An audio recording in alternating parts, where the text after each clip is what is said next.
Circa 400 cicloturisti hanno invaso stamani le strade che da Porto Empedocle conducono alla Valle dei Templi. Sono giunti nella cittadina marinara con la nave da crociera Atena e gireranno il Mediterraneo. Sono tutti cittadini tedeschi.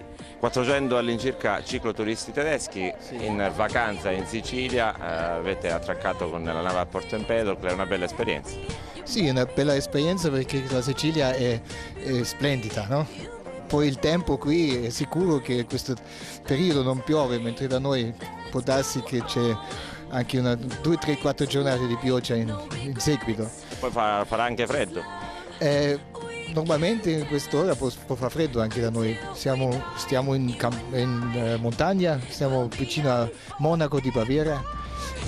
Così siamo contenti, poi la cultura è eccezionale, anche se è greca, ma siamo in Italia. Quindi vicino a Monaco di Baviera dall'Oktober Festival, quindi alla Valle dei Templi.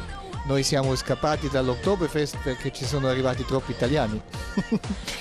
L'Oktoberfest ormai è un'altra cosa, ma andare in bicicletta, vedere i paesaggi, la cultura e tutto quanto è una cosa molto piacevole. Ha visto la Valle dei Templi?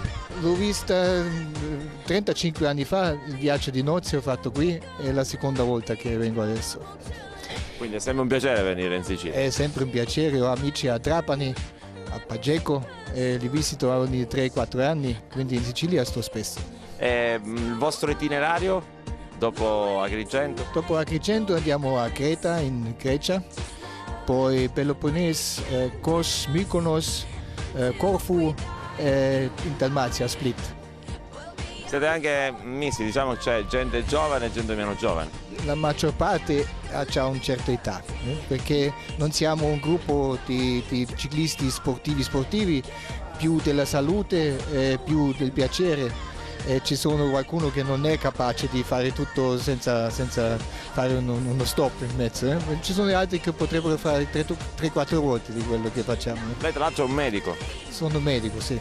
La salute la tiene sotto controllo di tutti? Siamo 2 medici, 3 medici, infatti abbiamo un programma sulla nave, facciamo analisi, spirometria, anche analisi di sonografia dei vasi.